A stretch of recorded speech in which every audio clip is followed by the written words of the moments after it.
Thank you very much, all of you, to join us today for this open forum on feminist definitions of basic income.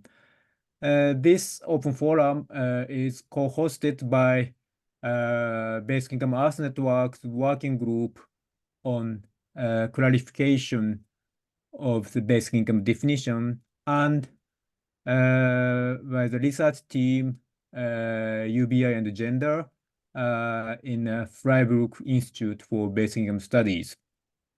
The BIEN's working group was set up in 2019.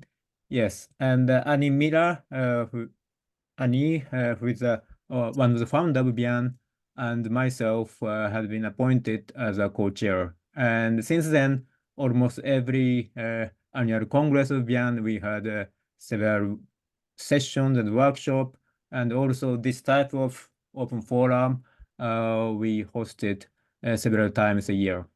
And this is the second time in this 2024. And Freiburg Institute Research Group on UBI and Gender set up a few years ago, and we have been collectively working a lot, and Jessica and Clem as working hard for our team together. And today, from the team, some of you, Almaz, Chloe, and Liz, are joining today.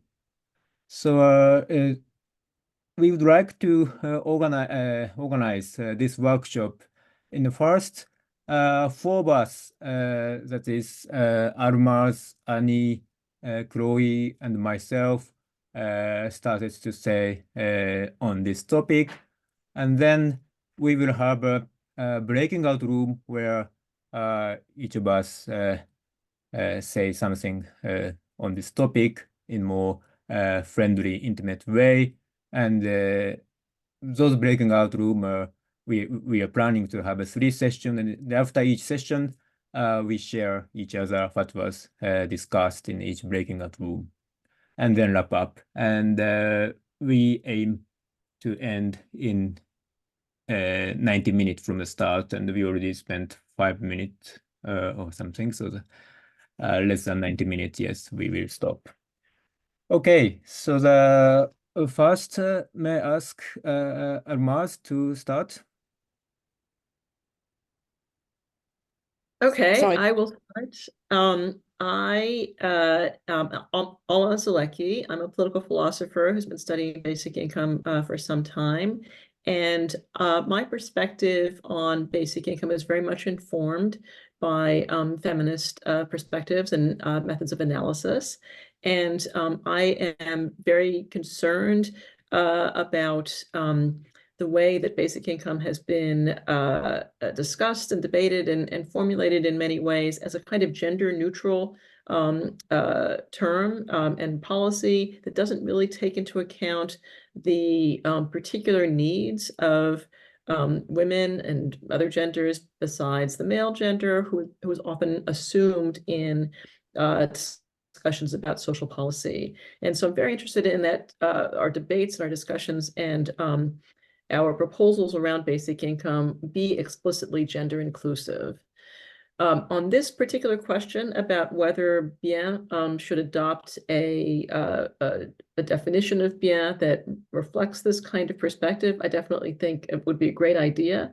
I'm a little skeptical, though, that one definition of basic income can serve all of us in our different countries, in the different kinds of economies that are prevalent in our different countries, and the kinds of existing social programs that a basic income would interact with. So I'm open-minded. I'm here to learn from others who have different perspectives on this question, but I'm a little skeptical of the idea that we will be able to encompass everything that we need to, or that I think is important about having a gender-inclusive basic income definition. That said, as my preface, I will say that among the 3 core characteristics of a basic income, universality, unconditionality, individuality, Clearly, these are all very important for making a basic income accessible to women. I am less concerned, at least in the abstract discussions that we have in this kind of international forum, about whether we specify a particular level of basic income as being necessary to be gender inclusive. And here, my perspective really is informed by the US social policy system, which is the one that I'm most familiar with and the one that my research focuses on, where the programs, we have a number of different kinds of programs, and the ones that are individual and additive, and I'll explain what I mean by that in a moment, are the most successful at promoting economic security. Unfortunately, the programs that tend to target women are not individual and they are not additive. So what I mean by individual, right, is that they are paid independently to, say, a married couple, either spouse or independent of other household members, and that the benefit be additive, meaning each individual benefit can be kept in full when people either decide to join together in a household or separate into separate households. So I think those are the two most important qualities of a basic income for being gender inclusive, because in so many cases, women are, in the United States, poor women in particular, are disincentivized from either combining a basic benefit, poverty benefit, with employment, with income from employment, and they're also often penalized if they join together another household with a person who has some income, kind of reinforcing a particular sort of gendered dependence, particularly of a woman on a man in our context. So those, I think, are the two most important. I think, again, thinking about the US social policy history, often when programs start small, if they have within them a kind of logic of expansion, meaning that they're benefits that actually do what we want them to do to provide economic security. We start small in our history. We've started small with a lot of these programs, and they've grown over time to larger and more generous benefits. So I think it's important to get those principles right at the beginning, that it be an individual and additive benefit. And then I think even if we start with something small, it will grow into a more generous benefit in the future. Thank you. Thank you, Almaz, for the very great start. And now, Annie, floor is yours. Right. I agree with Almaz that the three basics, individual, universal, and unconditional, are absolutely essential. I would like unconditional not just be based on work conditionality, but to not be dependent on any behavioral conditionality, because work is very specific, it's male orientated. The discussing the amount is quite difficult because each jurisdiction is constrained by other benefits that they have to give out, like benefits and maybe other life event benefits. So it's very difficult to actually specify an amount. I think two things that need to be taken into account. One is not just the benefit situation, but the tax situation. Even if you have a basic income based on the individual, but you have an income tax system based on a married couple, then it's going to undermine that emancipation that the basic income would give. And so I think it's essential that the income tax system is based on the individual as well. That is about the only thing I thank Margaret Thatcher for in the UK, that she introduced individual assessment for taxation, which happened in 1990. To me, that's still recent, and that's important. The other thing is the actual marriage laws themselves. Now, I can speak for the UK and say that the marriage laws are medieval. They're based on the idea that a wife is just part of a man's property, and an owner has rights, but a property item does not. And that is still, although we are told that that's not true now, the whole of our social security has got that imprint on it. And until we get away from that, women are not going to be truly emancipated. So looking at the marriage laws, which I think are actually immoral, they are that they should be dismantled completely or reorganized in some way, then we might get some women's proper emancipation. The trouble is that in the marriage laws, it gives rights to women on separation, that's on divorce or death, to some of the assets of the marriage, like the home and so on.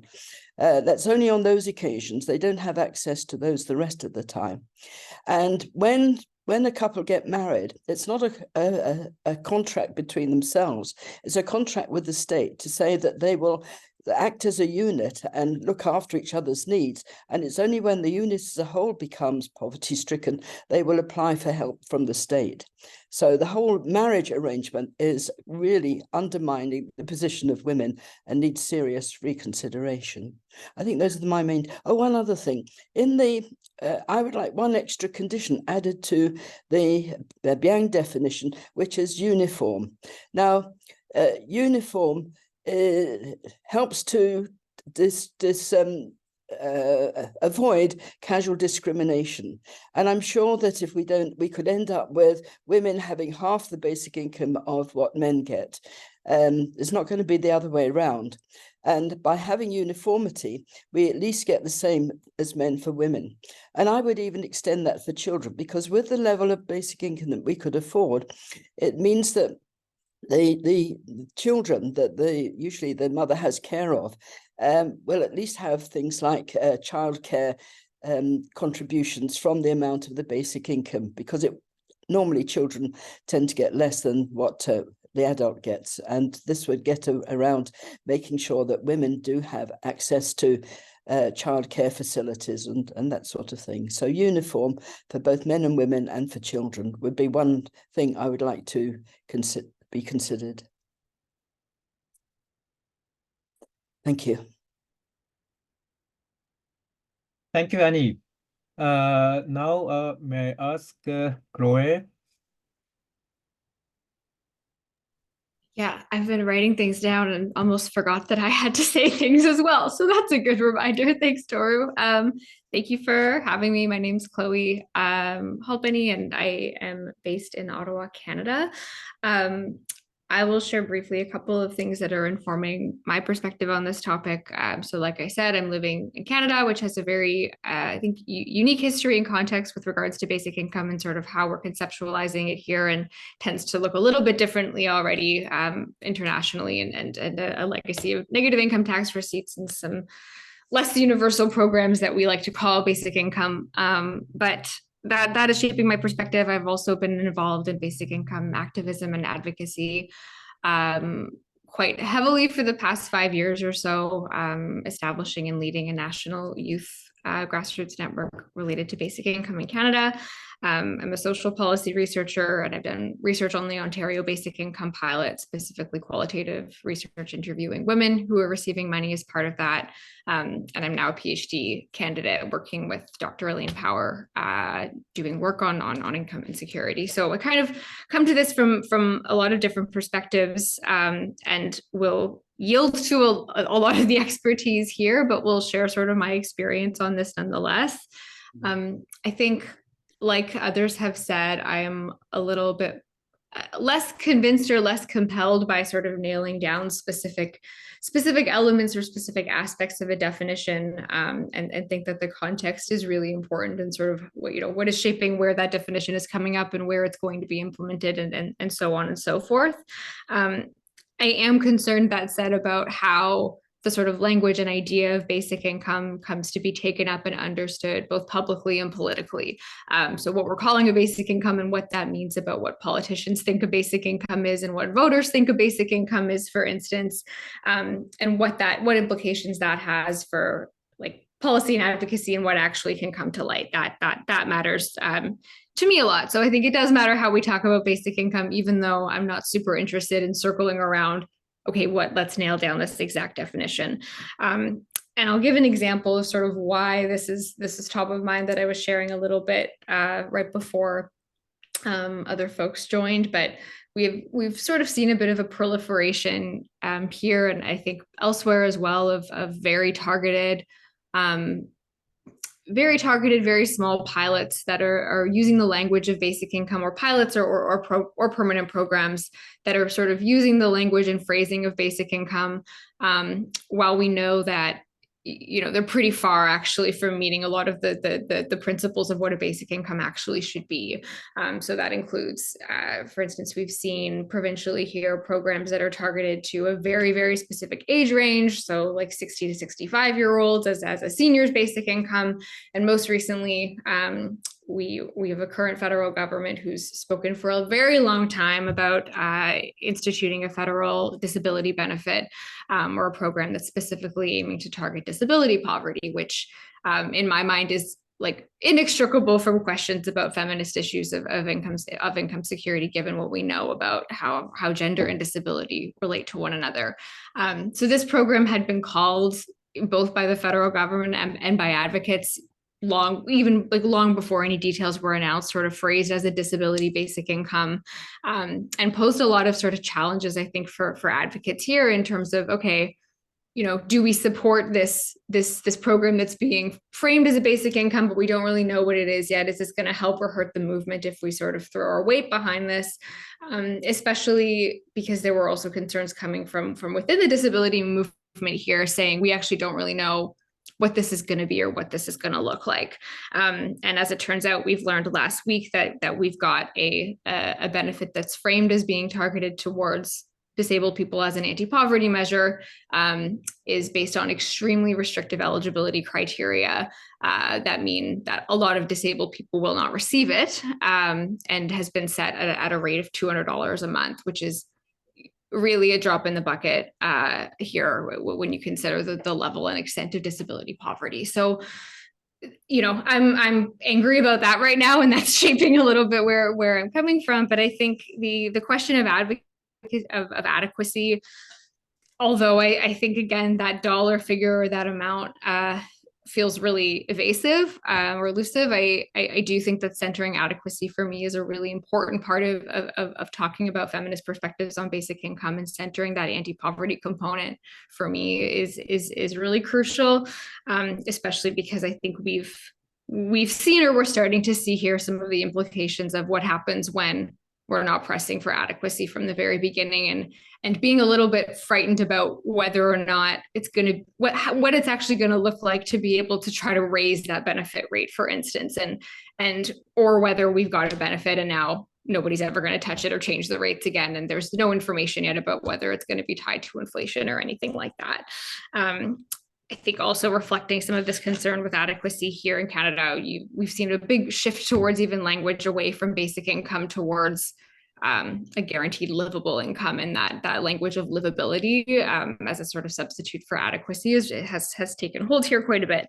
I also think another thing that I'm thinking about in definitions and questions of definitions, and especially within feminist spaces, around sort of the extent, or if at all, the design and sort of language around basic income programs are attending explicitly to questions of power and oppression, and actually naming, which maybe seems like a big expectation or ask from public policy, but I'm really curious about what it would mean for basic income programs or pilots to actually name gender justice or economic justice or disability justice or equity or whatever language resonates with you as a goal.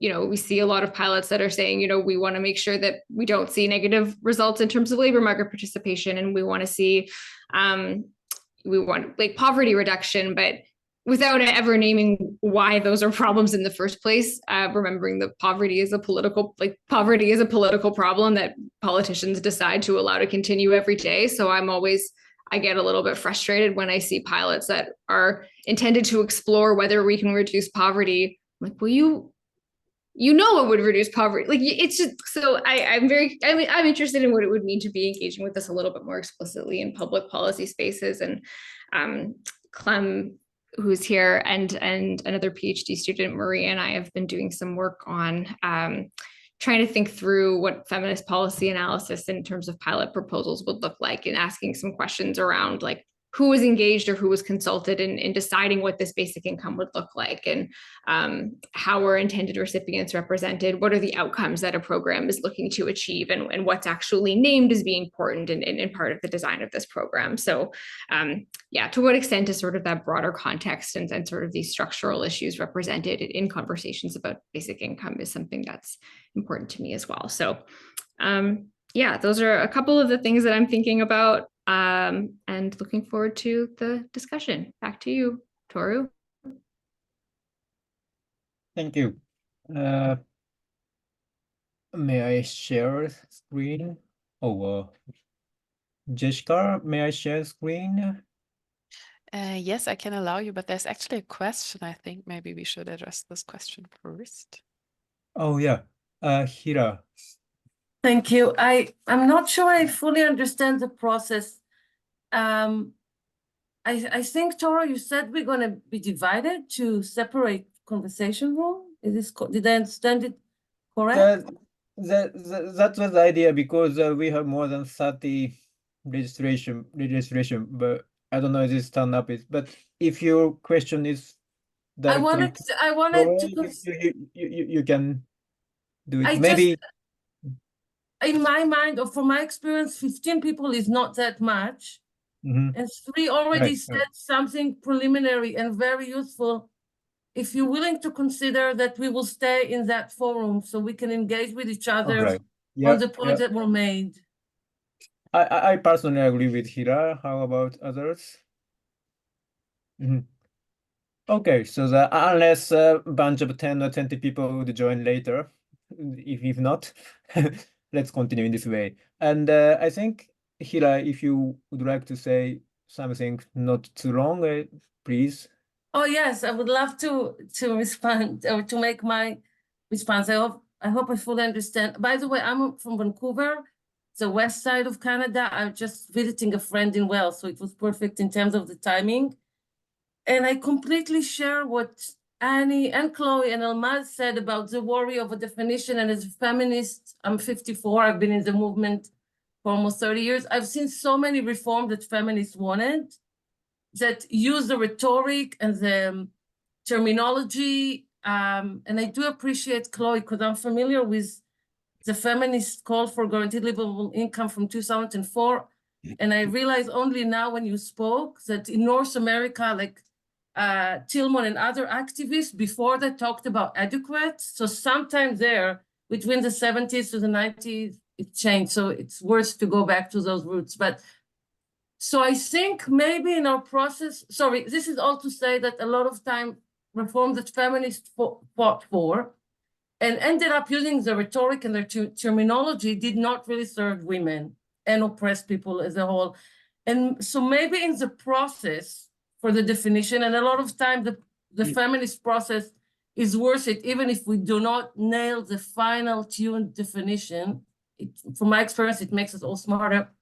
Maybe the definition that we work towards should not only be what it is, like universal, individual, unconditional, but also what it should get us closer to. So guaranteed livable or adequate livable income that gets women more autonomy to act in the world, or that undermines women dependency on male partners. So maybe we can have some guidelines that as we move towards implementing, hopefully, livable income or basic income, we have some criteria that we can measure. Does it get us to the right place?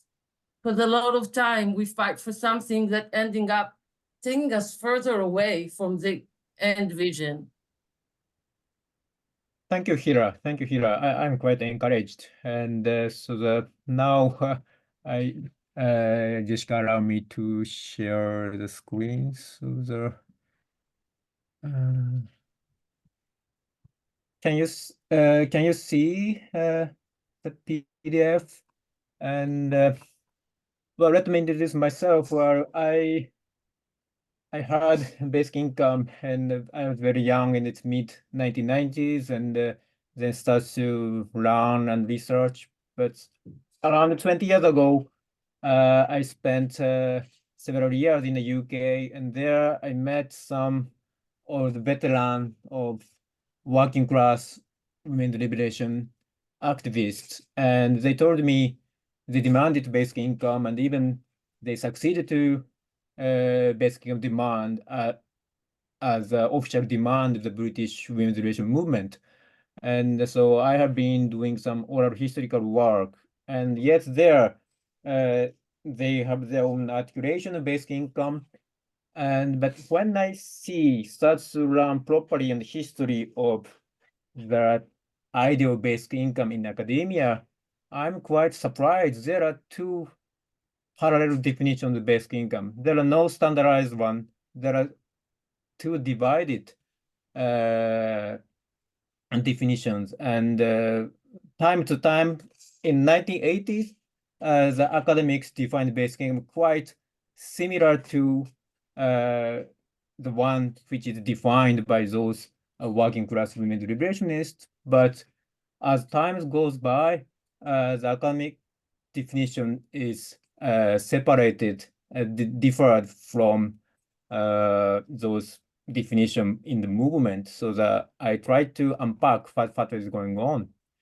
And sorry, maybe my point is slightly how to say, different from the one shown by Almaz and Dani. And I don't know, in my culture, this is really, I admire both of you very much. So I'm a bit uncomfortable to say it now, but let me do this. So that as far as I trace the history of basic income, even in academia, not only social movements, there are at least three criteria. One is basic. If there are no basic in the basic income, what is the basic, what the basic mean in the basic income? So the one is basic income. Here, by basic, I mean it's that the income should be above a certain threshold. And other criteria is unconditional. Here, by unconditional, I mean without work, behavior, or means test. And the third one is individual. By individual, I mean that income is paid by individual basis. So there are, at least logically speaking, 7 different ideas related to the basic income. And some have a score 3 score. Some income is a basic unconditional individual. Some are basic and unconditional, but not individual, something like that. And this is kind of logical unpacking. And then historical unpacking. I wrote a paper and published a paper a few years ago, and there I do kind of genealogical work with the term of the basic income. And there I found basic income originally mean literally basic income. So it can be 1, 2, 3, or 5 in this diagram. But then some people started to use the term in the meaning of unconditional basic income. That means either this 1 or 2. Hi, Gwyn. Pardon? Me too. Sorry, I don't understand. Can I continue? Yeah, Yes, I think Annie, you need to mute yourself. Yeah. All right, okay. So then some people started to use the term meaning, around the same time, some started to use the term meaning unconditional basic individual income. So then this is this first one, this one. And the academically rigorous definition of the term basic income emerged in the mid-1980s. Almost all were unconditional basic individual income.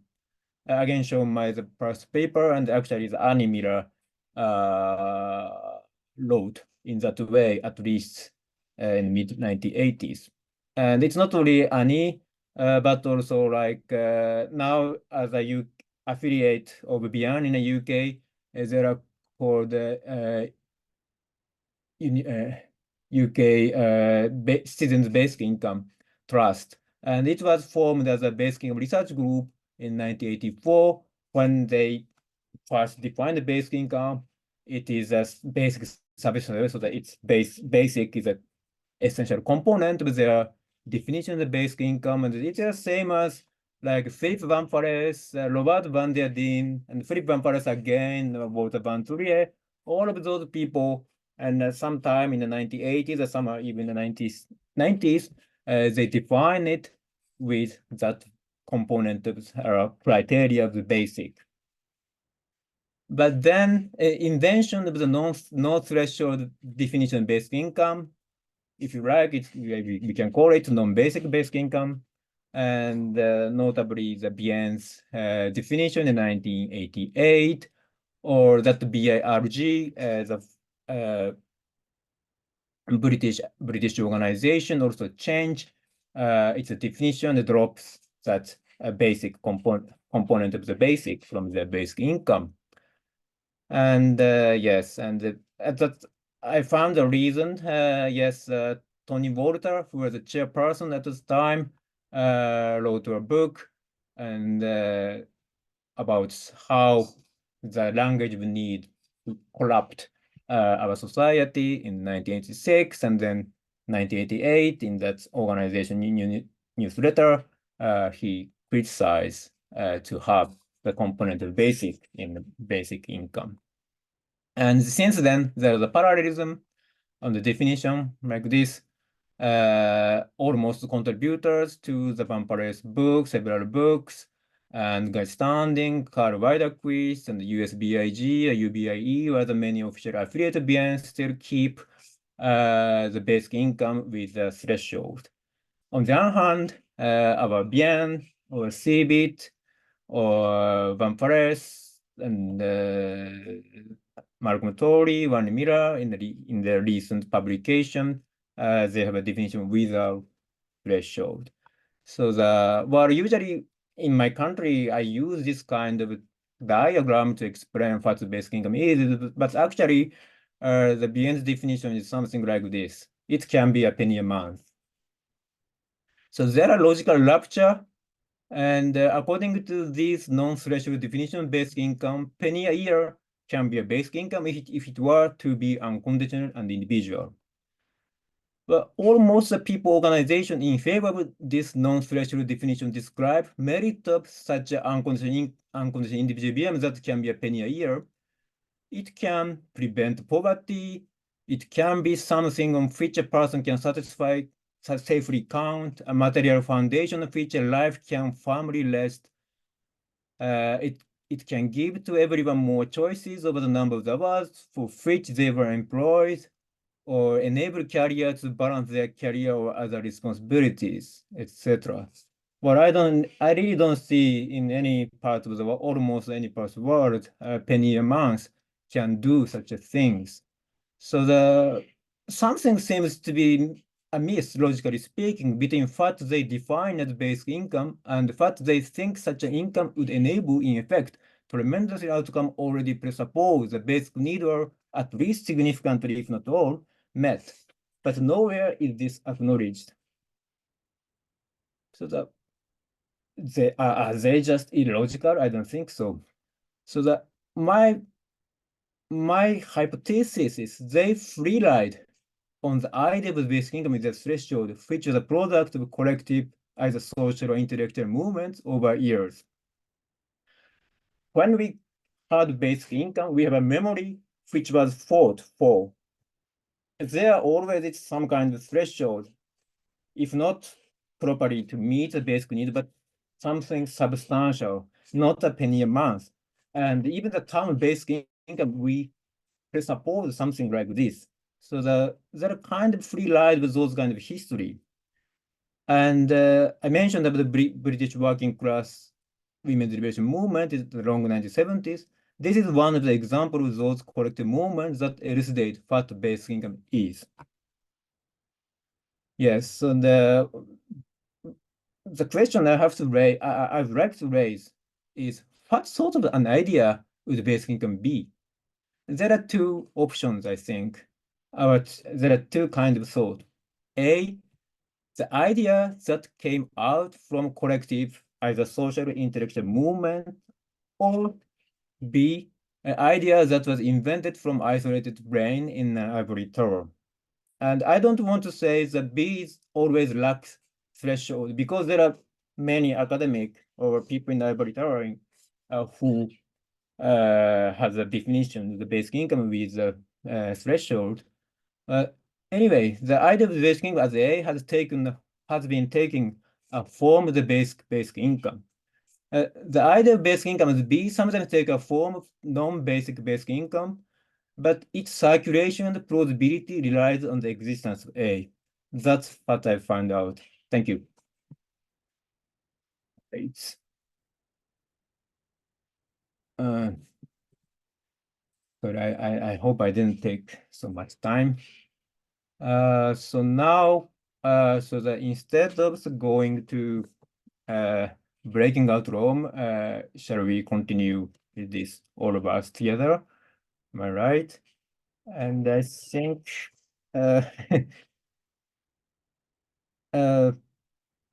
Jessica, Almaz, finally discuss for preparation. I think we prepare a couple of questions we should ask in each breaking out. Shall we stick to that question, or shall we? Maybe since we're all in one group, we should just see if anyone who hasn't spoken yet wants to make a comment or ask a question. Right. So yes, now floor is completely open. So.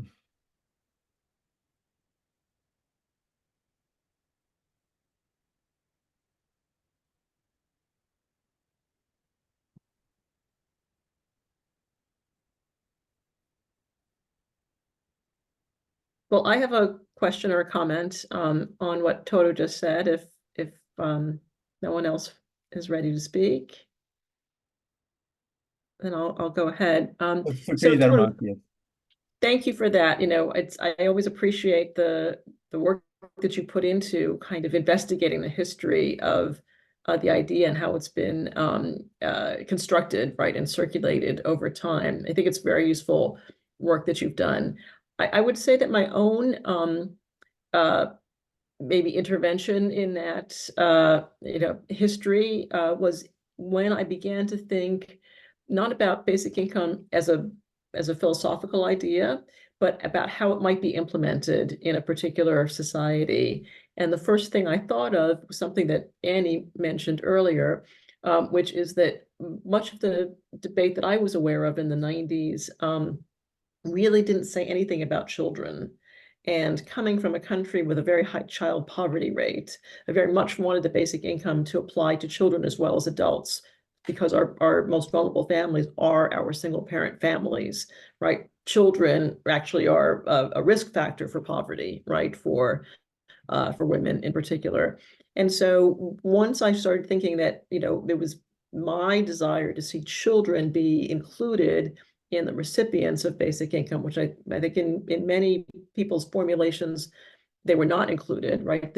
Especially because the academic debate was really in the 80s and 90s centered in Europe, and many European countries already have a child allowance, which maybe seems to obviate the need for a child's basic income. But of course, in the United States, we don't have it. So as I started thinking about what would that mean, right, if we had a basic income that went to children as well as adults in the US context, we're certainly a country that has a poverty threshold that is scaled to household size.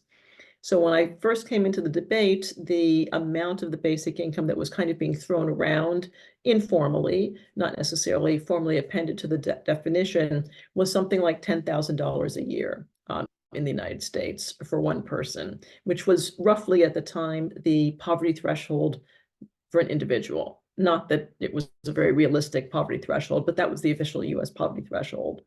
And so, I started to think about what that would mean if it only went to adults, right? That could mean that a two-parent family, a two-adult family with no children would get $20,000 of basic income, but a single-parent family with maybe 3 children would only get $10,000, even though there's only one person, right, who can provide both care and income for the family. So in that context, what I, thought, and I started to think about was what would be an appropriate amount per person, right, that would go to children and adults that would get us to the poverty threshold for a family of 3 or 4, regardless of whether, you know, that was a family with children or without children. That seemed to me to be the best compromise, in a sense, between a basic income that was too low for single parent families and a basic income that was so generous for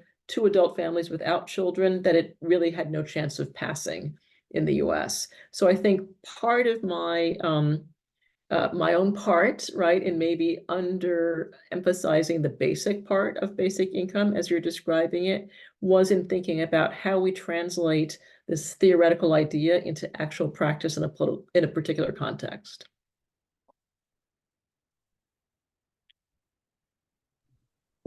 Thank you, Almaz. And yes, Reinhard.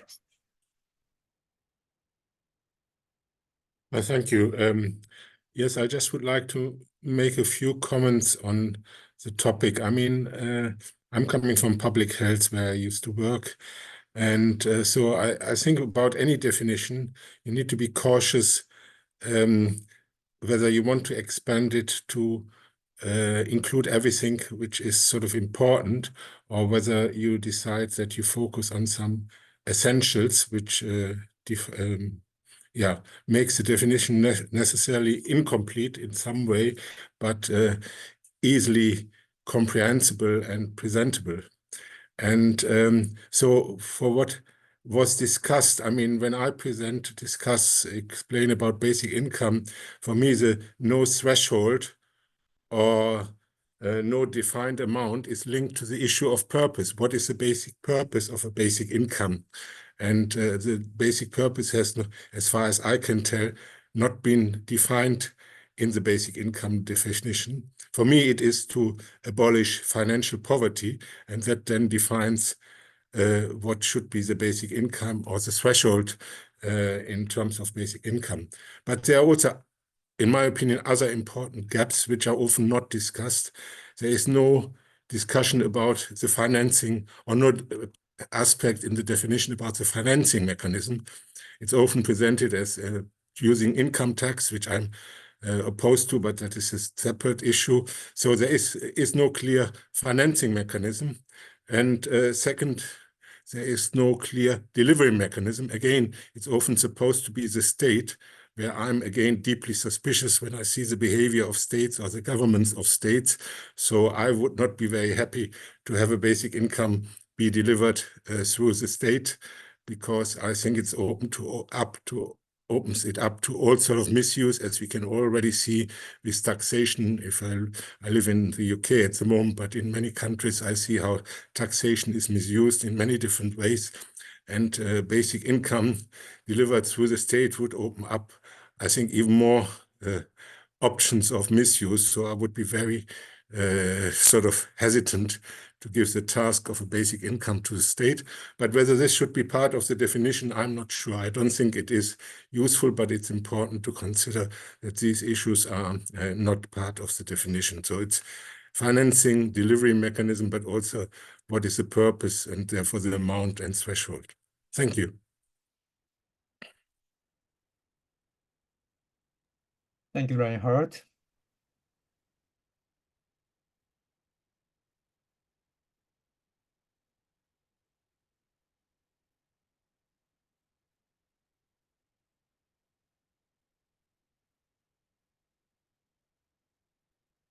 Yes,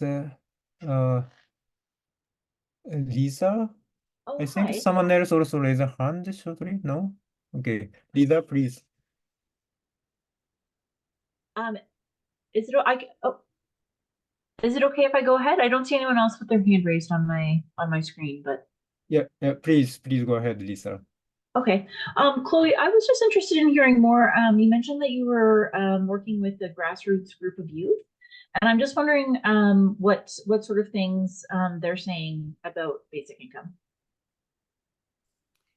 Yeah, I don't think I can generalize that, but I think from my experience, I've been doing youth engagement and sort of youth advocacy around basic income for, I mean, I'm still technically a youth, but I feel like I'm aging out more quickly every day.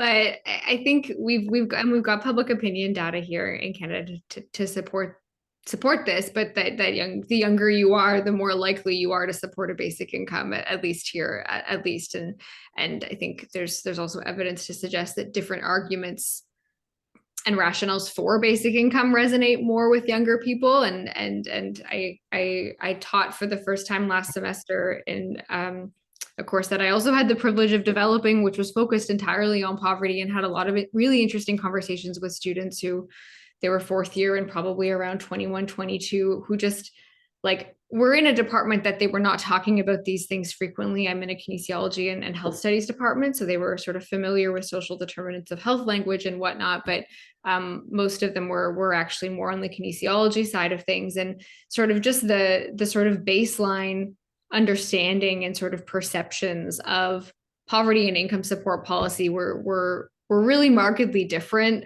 from like conversations that I'm having with my parents and people my parents' generation, for instance, and sort of this like this apathy or sort of more like ambivalence towards work, and this sort of like exaltation of work, because they're all like, well, you know, will I even be able to get a good job anyways? Will I be able to buy a house? Like none of this really matters. So why would I, why am I going to put that on others? I think so. I think that there's a lot more, there is a lot more of an openness. I think that there are not always really clear places for young people to engage in those conversations, which is sort of how we came about to begin with. But yeah, I think that there is,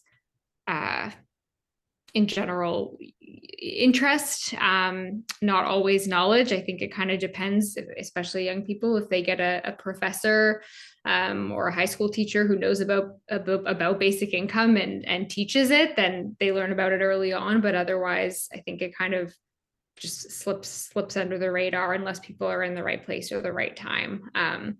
But yeah, I think interested and maybe a little bit more likely to be compelled by sort of some of like the social justice like orientations or rationales. But that's just my impression. Yeah.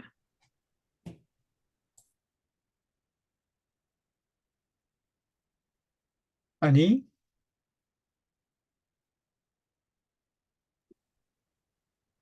I think one of the problems with a threshold or adequacy is actually defining adequacy. Now, when you can estimate adequacy by using econometric methods, and they'll get for a particular community, they will find a parameter which tells you what adequacy is for that group. But that can vary for different groups. For instance, research in Holland has already established that the adequacy level varies according to your current income level and what you're used to. So are we going to vary it for different people?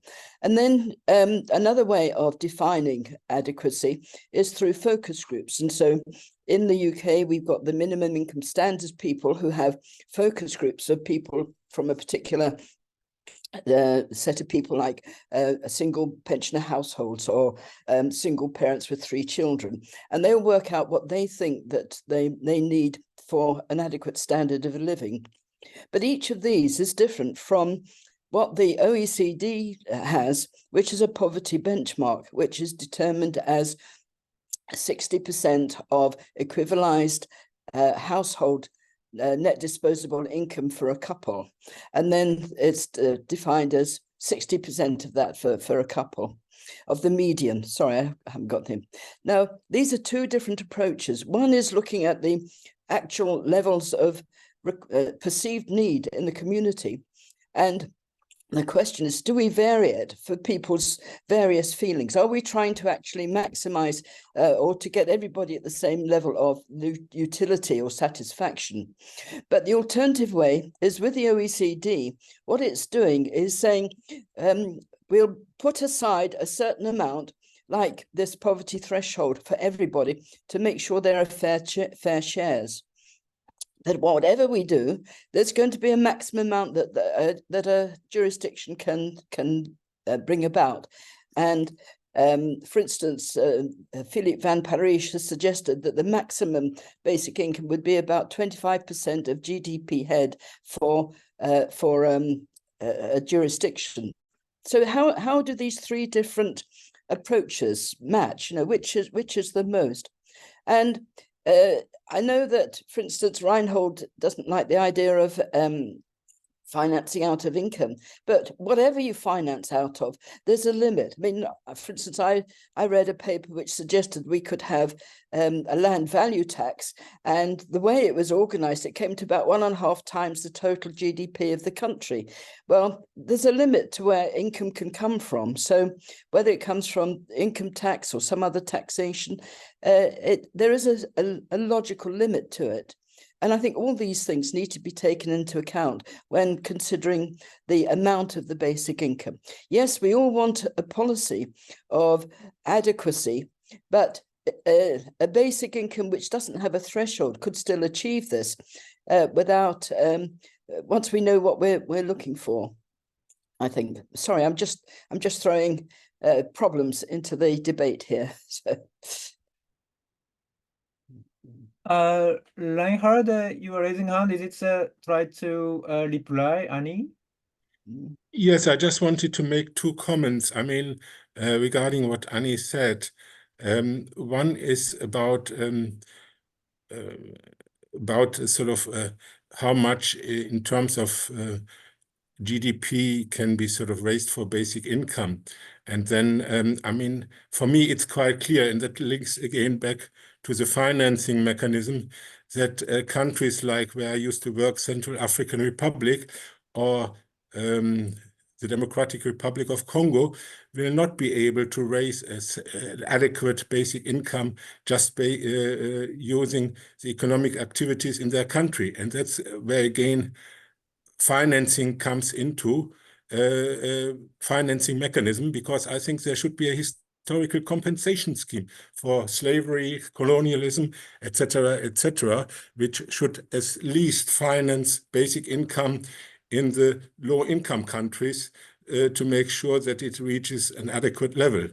The other point I wanted to make about income tax, in my discussions, I feel, and that is in terms of making basic income a political reality or a social reality, is seen as an unjust way to finance basic income, because the very rich don't pay income tax, at least not the earned income tax, and the unearned income tax is much lower than the earned income tax. So, I mean, if you propose it to the common people, they will say, no, I don't want it, because this is just solidarity among the poor and the middle class, and the rich are sort of excluded. So, I mean, if you want to talk about basic income to make it a reality, we also need to think about proposing financing mechanisms which appeal to a sort of strategic majority to support the introduction of a basic income. So that needs to be considered. It's not just a sort of theoretical exercise, but it needs to appeal to the sort of common justice feeling of people who should support the basic income or the introduction of a basic income. Thank you. Thank you. I know Hans Florian, you are raising hand, but before I forget what I was asked by Annie, may I answer to Annie's comment? Okay, thank you. Thank you for your patience. So Annie, yes, if we would like to decide exact amount of basic income, yes, as you said, there are many problems, conundrum, how to decide the amount. But what I mean by the basic or the threshold, it is totally different from to decide exact amount. It was a principle or the idea behind the concept. So at least from my historical survey, the basic income always has a component of basic, whatever is defined. But current BIEN definition totally drop those part, so that it allow us to think a penny a year or even a penny a 10 year can be a basic income.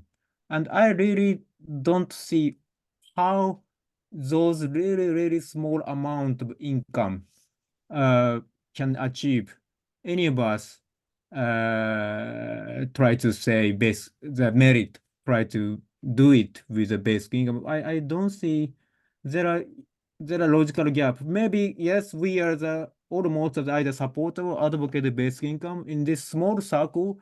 Yes, we can close our eyes to this logical gap. But if we would like to communicate with opponent or people who are skeptical about the idea, we can't go with this kind of logical gap. Some of us like using the BIEN's definitions and even still say basic income can achieve this and that. And then some opponents say, well, look, if we pay this amount of money, this large program, there are not feasible. And then some of us says, oh, you are using wrong definitions. The basic income can be as much as small as a penny amount. So your criticism is not based on the proper definition of basic income. Yes, I witnessed those kind of debate, and it rather discredit us. It's not good for proper discussion with all parties. That I've thought, and also the difficult. So the I don't know, the expanding the concept of the basics and basic income wouldn't solve any real issues. That's my sorry, a short answer. Now, thank you for your patience, Hans Florian. Yeah, thank you. I came here mainly to listen to the feminist perspective, but we are kind of drifted into a methodological question. So I raised my hand. My background is architecture, and I studied in Stuttgart, where Horst Rittel, who made most of the design thinking things at these times in the 80s. He also was in Berkeley, and he talked about wicked problems. And I think basic income is a wicked problem. And when we talk about definitions, definitions are a short story of the solution of the program, but we need to make a more ampling narrative what we want to solve with the basic income, including the feminist perspectives. And I already molested Annie with that with that thing. We had a short email exchange. But I think it would be practical to break it down to the question: what is the problem which basic income is meant to solve? And we could start with the welfare perspective. But the welfare perspective is, in my opinion, not the individual welfare perspective, not the right question.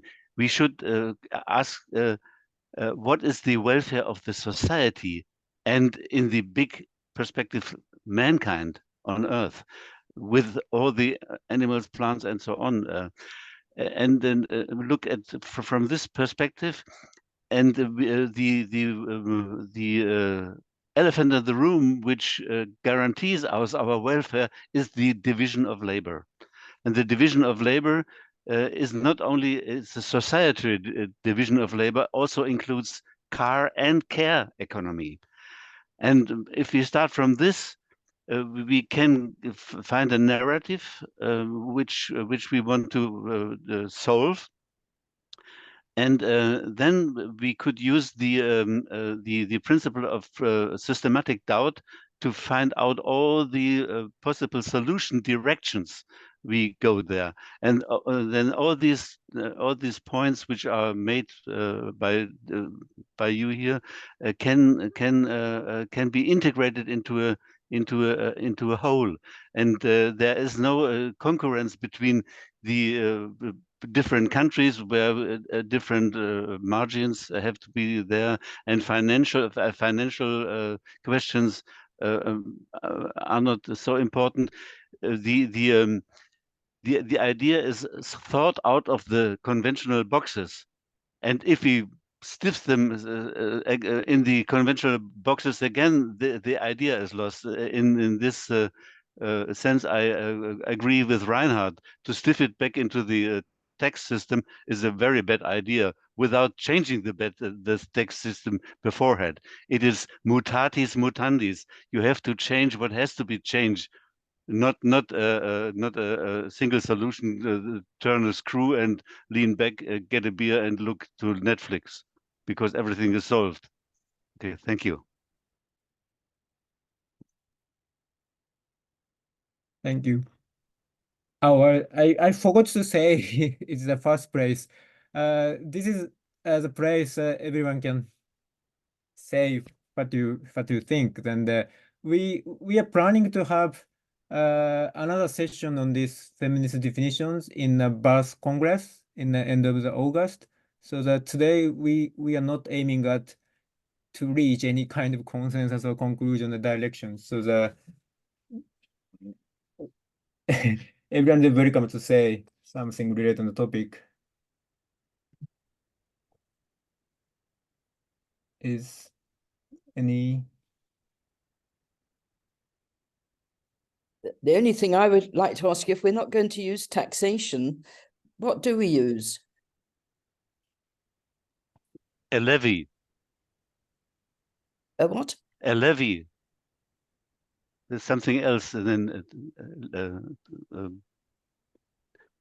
I have a special theory. We need a dual economy and dual money. Dual economy means one part of the economy is that everybody gets what everybody needs again and again, foreseeable. And for this, we would need a different money. I'm a banker too. A dividend. The other money is the plus minus money. You have to take it away from here to put it there. And this is a lose-win situation. And with lose-win money, we couldn't do the best for everybody. So, but a dividend is something which is for everybody. Thank you. Hira? So my expertise, male violence against women. So from that place, we argue for income for women. And it became, we always talked about the two main examples that we have has been battered women stuck in violent relationship because they're economically dependent on their husband, and women resorting to prostitution. But it's since I think it's true in Vancouver, it's true for many urban centers. There is a housing shortage, and women's economic limitation means that they take roommates that become dangerous to them, or having landlords that are dangerous to them. So that's why we invested in an economic solution that will undermine women's poverty and women's vulnerability to male violence. But we've read a lot, and I think there are quite a lot of researchers showing that when you do provide people with enough income, not just for the moment, but when they have a sense of a future of hope, there is a huge reduction of cost on the health and on the criminal justice system. And the vision that I have for adequate income is we get rid of the welfare system, which costs so much, not because the money it gives to the poor, but because of the management of poor people through shelters, through welfare clerks, all the systems that are following, supervising, dispensing poor people money, the food bank institution. It's a huge, huge industry of middle-class people running the life of the poor, that eliminating that will also save a lot of money. So Canada actually, through some grants that it gave during COVID, showed that if there is a will, there is a way. And I believe it's true for all political enterprise. If there is a will, there is a way to find the money. If there is no will, there is never enough money. Of course, the rich should have less. And I think most, if not all, rich people have so much more money because they take and profit of the shared good of us, of the planet. the world that belongs to all of us and ruin it in the same process. But I believe that there is a growing research, and I hope someone who is more connected to academy can compile it for future discussion, because the other side, a lot of time using how you will fund it as a way to object it, but also good people who believe it's a good idea. So I think we probably do need to put some focus on showing how not only it's a better social, moral solution, but it's also a good economy. When people have enough, they're so productive.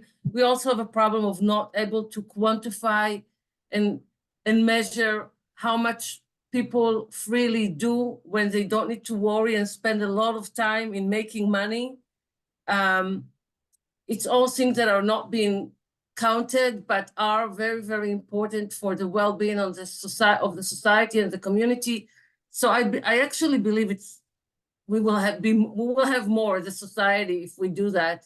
But I guess we do need some expert to crunch the numbers and to examine all the research that prove that it's economically worth it.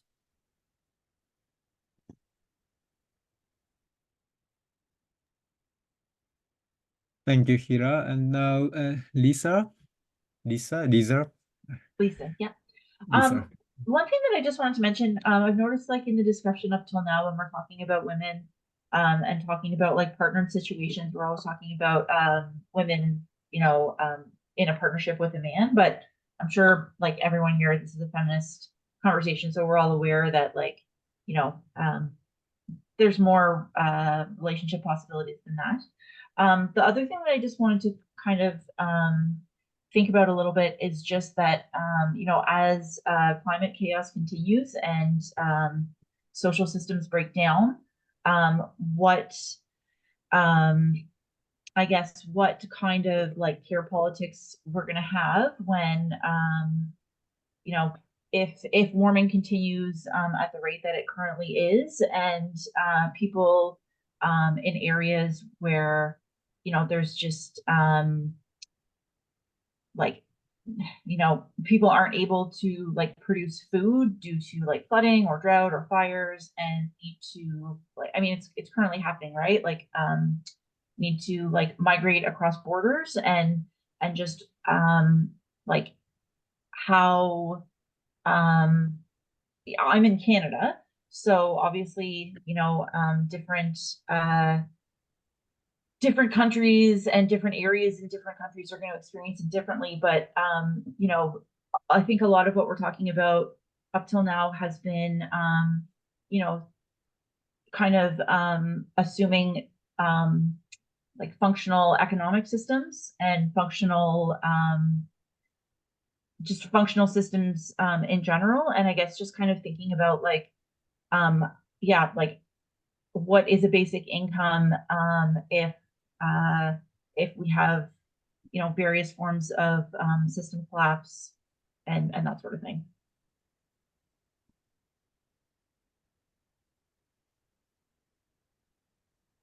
Thank you, Lisa. True, I think Almaz is also raising her hand quite a long time now. Almaz? Oh, I didn't notice. Sorry, Almaz. Apologize. I apologize. Sorry. Oh, you are muted. Sorry, that's okay. My hand wasn't up for so long. And Lisa, I don't want to ignore what you just said, but I put my hand up after Hilla spoke. And so I just wanted to say I agree with everything you said, Hilla, and I think we have that evidence already. We have so many different pilot programs of various kinds, not necessarily specific basic income, but they fully demonstrate the kinds of things that you were saying. So I think we're all on board with that. We all agree. We just need to get that message across. I also wanted to go back to the tax question, because I find this very interesting, because I am thinking about tax systems from a feminist perspective. And Lisa, definitely, I think it's sometimes difficult with the language, right? We're trying to use we're trying to put a focus on gender, right? And that means we often are speaking about men and opposing men to women. You know, it's not necessarily that. I really want to try to speak more gender inclusively about all genders and all forms of partnership. So thanks for that reminder. But on the issue of taxation, I am very interested in, Annie mentioned this earlier about the fact that taxation has to be individualized for basic income to be truly individualized as well. And even regardless of whether the basic income is being financed by the tax system should be fully individualized, because joint taxation of married couples is almost always to the detriment of the lower earning spouse, often the woman, but not always. And it doesn't matter whether it's a woman or not. The lower earning spouse should not be penalized by joint taxation of married couples. I am curious, and Hans Florian, I did take down your email, so I will be in touch with you, because one of the questions I have both about Reinhardt's skepticism of income taxation as a basis for basic income, and Hans Florian, your discussion of sort of the dual economy and a kind of a dividend, if I'm understanding correctly, a separate money system that would pay a dividend for basic income. One of the things that I think about from a feminist perspective about basic income is that I want it to be redistributive. I want it to be redistributive from the rich to the poor, and I want it to be redistributive from men to women. And so income taxation is one way of accomplishing the redistribution from men to women. I agree with Reinhardt, it's not very effective at redistributing from the wealthy to the less wealthy. Wealth taxation could be a way to do that if we could implement it effectively. And the question I have about dual economies, and maybe we won't settle it now, but I just want to raise it as I think a feminist concern, a feminist question, is if we say we're going to leave the actual money economy the way it is, and we're not going to try to make that more redistributive, we're going to set up this other economy that takes care of, that handles the basic income, we're still leaving in place the existing inequality, if I'm understanding correctly, the existing inequality of the existing money system and taxation system, which is oppressive, and discriminatory towards women. So I just wanted to put that out there. I'm not sure that we're going to settle it in this moment here, but I just wanted to say that I'm very interested in this conversation. I'd love to follow up with both of you about it.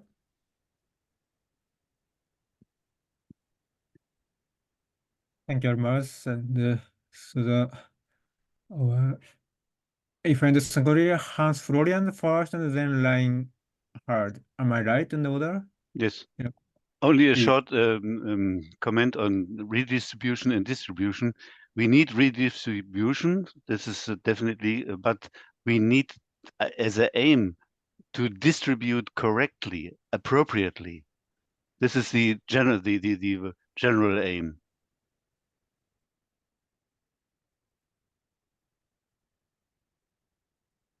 Thank you, Hans Florian and Reinhard.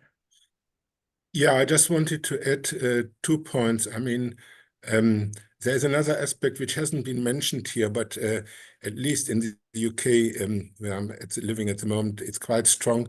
It's universal services. And many of the universal services proponents, supporters say universal basic income competes with basic services, or I don't call them basic services, I call them, they should be excellent services.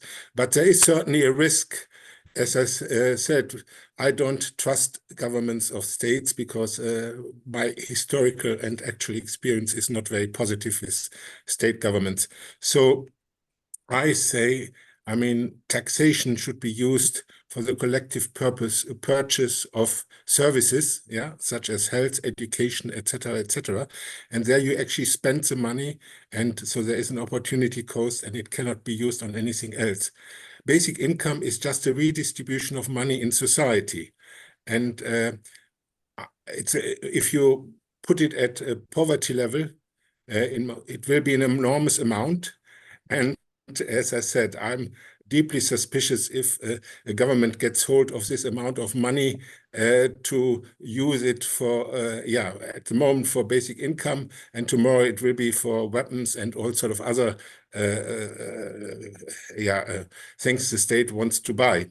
So I would rather have a separate system. I mean, I come from Germany. There, for instance, we have a social retirement insurance, which is not completely separate, but quite separate from the state, and which collects money and then distributes the money. And that is, for me, the sort of embryonic model. It should be even more independent of the state and just be having the task of redistributing money to generate a basic income for everybody in order to protect it from the greedy eyes of politicians to use it for all sort of other purposes. Thank you.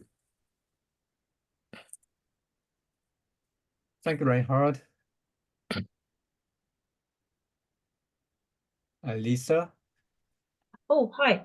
Reinhard, I'm just wondering if you could speak a little more about redistribution. So from what I'm hearing you say, it sounds like you're mostly talking about redistribution within like colonial borders, like specific countries. I can't remember who it was. Someone earlier was talking about the importance of compensating for historical wrongs to other countries. So I'm just wondering if you have anything to say about that, or if anyone else has thoughts on that.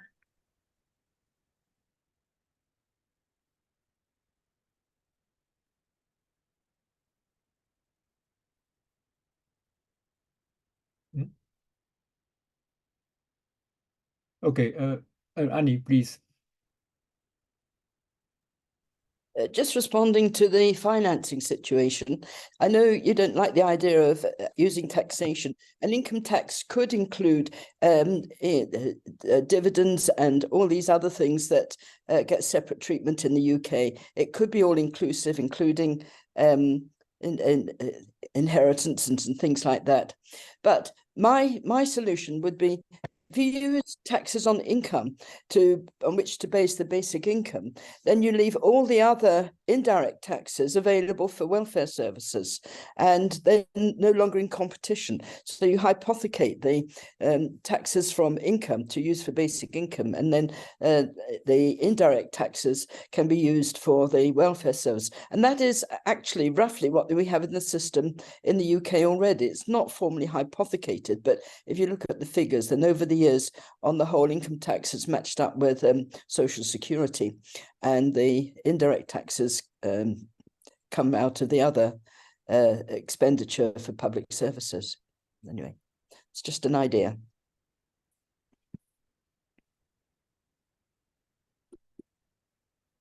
Thank you, Annie. We have another 5 or 6 minutes. Is anyone who haven't spoken would like to say something, please? No? Okay. So Reinhard. Yeah, I'm not sure whether I correctly understood what the question of Lisa was. I mean, what I'm trying to point out with redistribution is, I mean, in contrast to services where you actually the state has to spend the money, like in education or in health, on hospitals, on salaries and so on. In basic income, basically money is just collected and then redistributed. I mean, unfortunately here, it's not a very good example. It's a bit of a stereotypical basic income family, and say father earns 2,000, mother earns 1,000, daughter and son earn 500 each, and they decide to introduce a basic income of 1,000. So all of them put the money in a kitty and then give 1,000 each. So basically you have used the gross national product, domestic product of the family, and you have then redistributed it so that everybody has 1,000. So it's a sort of completely equal society, but the money is not spent in any way. It's still there. It could be used for health services. It could be used for education, because it is just a redistribution of money. And so there is no real sort of opportunity cost in the sense that you have spent it on something, which is often used as an argument against basic income, and in my opinion, completely and deliberately misleading. On the other hand, you have the sort of challenge in in our global state system that clearly you have some countries, mostly lower income countries, where internal redistribution would not succeed to achieve a sort of, even at their own poverty level, to achieve a sort of basic income at a poverty level. So there you need to have another form of, in my opinion, global redistribution based on historical facts such as colonialism, extractivism, and slavery, in order to give people. And I mean, that's another, just to raise this issue, talking about universal. Universal is another issue of definition. It's rather theoretical. As long as we don't have a global, really global universal basic income, a universal will never be truly universal, because you always have the question, so who gets it? The citizens, the residents, or everybody who just enters the country? And if you say everybody who just enters the country, then you again have a lot of opposition, because people get afraid, as you can see with the right-wing movements growing, that even more people will decide to come into the basic income country and in order to get the basic income. So they have this additional challenge if you introduce a basic income at a national level. Thank you.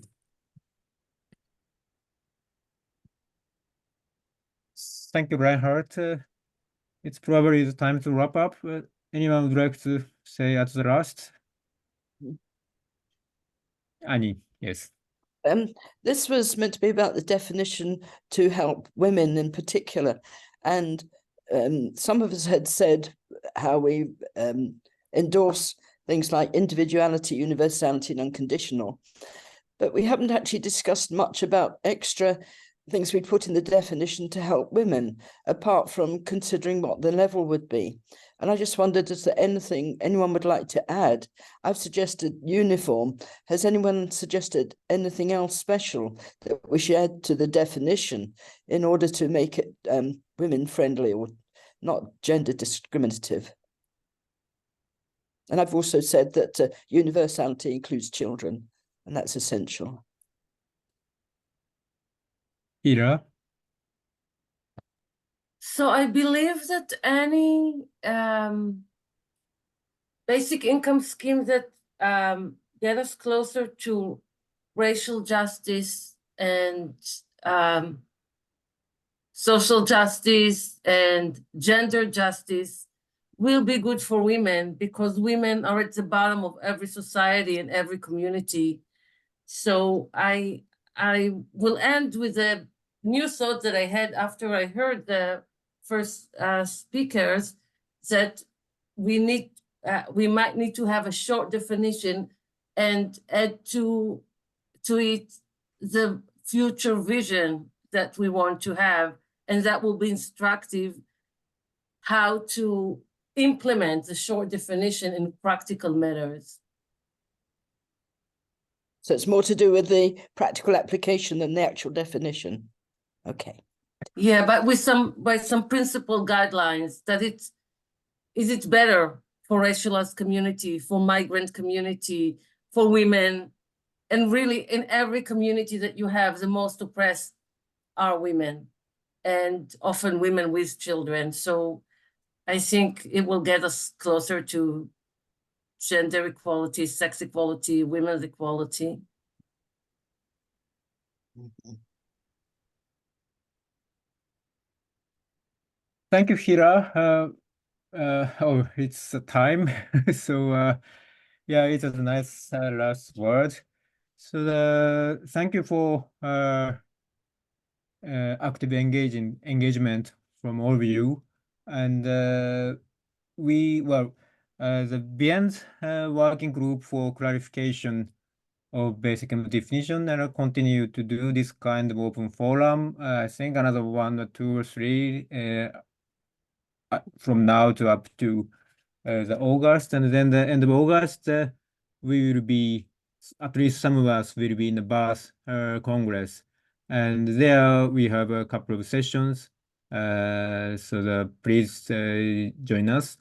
And also, Jessica, would you like to say something on FRIBIS team of gender and basic income?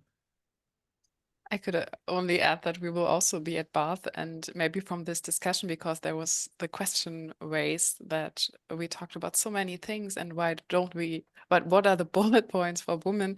I think that, I mean, in the FRIBIS gender team, we are the gender team, but it's an intersectional approach, and we can't talk, when we talk about women, we can't talk about all these other questions that have been raised. And I think it's just echoing what Hilla said, that it's just not one or the other, but it's for all.